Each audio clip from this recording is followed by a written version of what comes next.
आपका जो पावर है वो इतना ज्यादा बढ़ जाएगा कि जिसे देखकर आप खुद हैरान हो जाने वाले हो। तो वीडियो को पूरा आखिर तक देखिएगा और एक एक टेक्निक को ध्यान से समझिएगा, क्योंकि सारे आपके लिए बहुत इंपॉर्टेंट है। Tips number 1, progressive overload. देखिए, इससे ज्यादा अच्छा ताकत बढ़ाने के लिए और कोई टेक्निक हो ही नहीं सकती। इस टेक्निक को समझने के लिए मैं आपको एक छोटा सा स्टोरी सुनाता हूँ, ताकि आपको ये टेक्निक और भी अच्छे से समझ आ जाए। 6th सेंचुरी में एक माइलो नाम का रेसलर था, जो कि उस समय का सबसे ज्यादा पॉपुलर और सबसे ज्यादा ताकतवर रेसलर था। और उनका ताकत इतना ज्यादा था कि ओलंपिक में उन्होंने 32 से भी ज्यादा रिकॉर्ड्स को बना दिए थे। और उसके पास इतना ताकत आया कहाँ से पता है?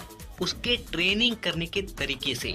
माइलो जब अपनी ट्रेनिंग को स्टार्ट कर रहे थे तो उन्होंने एक छोटा सा गाय का बच्चा खरीदा और माइलो उस गाय के बच्चे को हर रोज अपने कंधे पे बिठा के मीलों तक चला करता था। और ये चीज वो रोज करता था। और जैसे जैसे समय बीतता गया वो बछड़ा धीरे धीरे बड़ा होता गया और इस वजह से माइलो की बॉडी को भी बड़ा होना पड़ा, ताकि वो आसानी से उस वेट को झेल सके। यानी कि प्रोग्रेसिव ओवरलोड का मतलब ये है कि अगर आप अपने ट्रेनिंग में हर रोज थोड़ा थोड़ा वेट बढ़ाते जाते हो तो आपका ताकत अपने आप ही बढ़ जाएगा। यानी कि अगर आप पुशअप लगाते हो तो आपको अपने पुशअप के काउंट को धीरे धीरे करके बढ़ाना है। जैसे कि एग्जांपल के लिए समझ लीजिए कि अगर आप 50 पुशअप आसानी से लगा लेते हो तो आपको पहले दिन 50 लगाना है, दूसरे दिन 51 लगाएं, केवल एक पुशअप बढ़ाएं, उसके तीसरे दिन 52, 53, 54, 55 और इसी तरीके से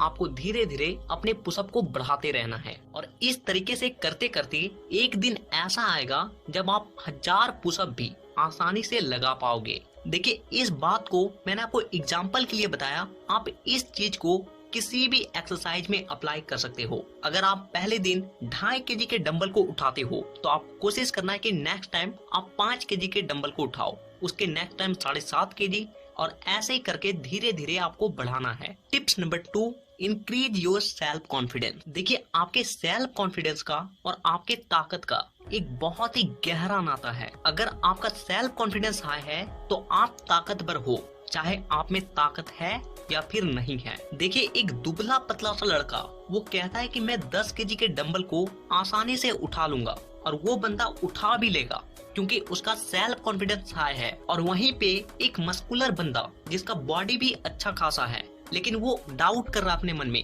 कि मेरे से 10 kg उठेगा या फिर नहीं उठेगा, तो देखिए उससे वो डंबल उठेगा ही नहीं, क्योंकि उसका जो सेल्फ कॉन्फिडेंस है ना वो पूरी तरीके से गिरा हुआ है, उसको अपने ऊपर डाउट है। इसके अलावा आपने बहुत से ऐसे दुबले पतले बंदे को देखे होंगे जो कि बड़े बड़े लड़के को मार के गिरा देते हैं, और वो क्यों? क्योंकि उसका सेल्फ कॉन्फिडेंस हाई है। तो अपने सेल्फ कॉन्फिडेंस को बढ़ाओ, आपका ताकत अपने आप ही बढ़ जाएगा। अपने ऊपर भरोसा रखो। देखिए, सेल्फ कॉन्फिडेंस ना पूरी तरीके से आपके भरोसे पे डिपेंड रहती है। अगर आपको भरोसा है कि आप 50 kg उठा लोगे तो आप उठा लोगे, क्योंकि आपको अपने ऊपर भरोसा है, आपका सेल्फ कॉन्फिडेंस हाई है। पहले अपने आप पे भरोसा कीजिए, ताकत तो खुद पे खुद बढ़ जाएगी। Tips number 3, stop doing much of masturbation. देखिए, अगर आप इस काम को हद से ज्यादा करते हो ना तो आपकी ताकत जमीन फाड़ के कितनी नीचे चली जाएगी ना, इसका कोई पता नहीं। तो देखिए, इस टॉपिक पे मैं ज्यादा बात नहीं करूंगा, क्योंकि मैंने पहले ही इसके ऊपर एक प्रॉपर वीडियो बनाया था जिसमें मैंने सारे टॉपिक को कवर किया था कि इसको आपको करना चाहिए या नहीं करना चाहिए, और करना चाहिए तो कितने बार करना चाहिए, और इसके आपके बॉडी में क्या क्या प्रभाव पड़ता है, क्या क्या बदलाव आते हैं, इन सब चीजों के बारे में बताया था। साथ ही साथ मैंने कुछ साइंटिफिक रिसर्च को भी दिखाया था। तो उस वीडियो का लिंक आपको नीचे डिस्क्रिप्शन बॉक्स में मिल जाएगी, आप वहां से उस वीडियो को एक बार जरूर देख लें। टिप्स नंबर 4, खाने से ज्यादा पचाने पे ध्यान दें। देखिए, आपको सेल्फ कॉन्फिडेंस से बाहरी बल तो मिल जाएगा, लेकिन आपको आंतरिक बल के लिए आपको खाना पड़ेगा, अच्छे अच्छे चीजों को खाना पड़ेगा। और रही बात पाचन तंत्र की, तो आप केवल 2 बातों को ध्यान रखते हो ना, तो आपका पाचन तंत्र इतना ज्यादा स्ट्रॉन्ग हो जाएगा कि आप जो कुछ भी खाओगे उसका कण कण पचेगा, और वो कण कण आपके बॉडी में लगेगी और आपका पावर बढ़ेगा। और वो 2 बातें क्या हैं? सबसे पहला कि खाने को अच्छे तरीके से चबा कर खाएं, और दूसरा बात कि खाने के तुरंत बाद पानी ना पिए, क्योंकि जब आप खाने के तुरंत बाद पानी पी लेते हो तो आपका पाचक रस पतला हो जाता है, पानी के साथ वो घुलने की वजह से पतला हो जाता है, जो कि आपके भोजन को नहीं पचा पाता है और वो सड़ने लगती है। तो ये बहुत ही छोटी सी बात है जिसको आपको केवल ध्यान में रखना है, तो आपको कभी भी पाचन से जुड़ी कोई भी समस्या नहीं होगी। टिप्स नंबर 5, नींद को पूरा लें। देखिए, आप लोग कभी ना कभी इस चीज को एक्सपीरियंस जरूर किए होंगे कि जब आप किसी शादी या फिर पार्टी में रात भर जाग जाते हो तो उसके दूसरे दिन आपके बॉडी का जो ताकत है उसका क्या हाल होता है वो तो आपको पता ही होगा।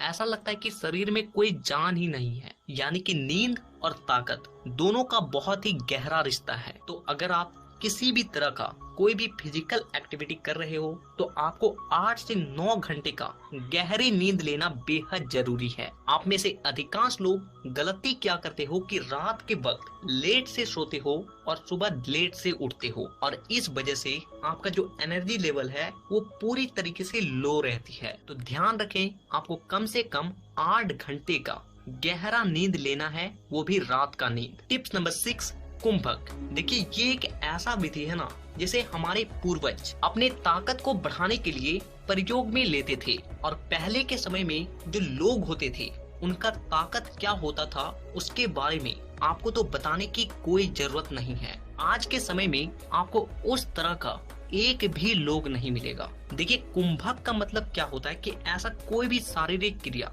जिसे आप अपने श्वास के साथ करते हो तो वो है कुंभक। और पहले के जो पहलवान होते थे और अभी के भी, वो कोई सा भी दंड को लगाते हैं ना तो वो श्वास के साथ लगाते हैं, और इसीलिए पहलवान लोगों का जो ताकत होता है वो बहुत ज्यादा होता है। मैंने ऐसे काफी सारे लोगों को देखा है कि जब वो वर्कआउट करते हैं तो अपने सांसों को रोक कर वर्कआउट करते हैं। यानी कि जब डंबल उठा रहे हैं तो अपने सांसों को बंद कर दिया है और फिर उठाया, फिर नीचे ले गया, फिर सांस को छोड़ रहा है। तो देखिए, आपको करना क्या है कि एकदम सिंपल सा रूल है कि आप कोई सा भी वर्कआउट करें तो उसको आपको अपने श्वास के साथ करना है। यानी कि अगर आप पुशअप लगा रहे हो तो पहले सांस लें, फिर नीचे जाएं, फिर श्वास को छोड़ें, फिर ऊपर आए, फिर श्वास लें। इसी तरीके से अगर आप पुलअप कर रहे हो तो पुलअप में भी पहले सांस भरें, फिर ऊपर जाएं, फिर नीचे आते वक्त सांस को छोड़ दें। देखिए, अगर आप कोई सा भी वर्कआउट कर रहे हैं उसे अगर आप अपने श्वास के साथ करते हो तो आपका ताकत अपने आप ही बढ़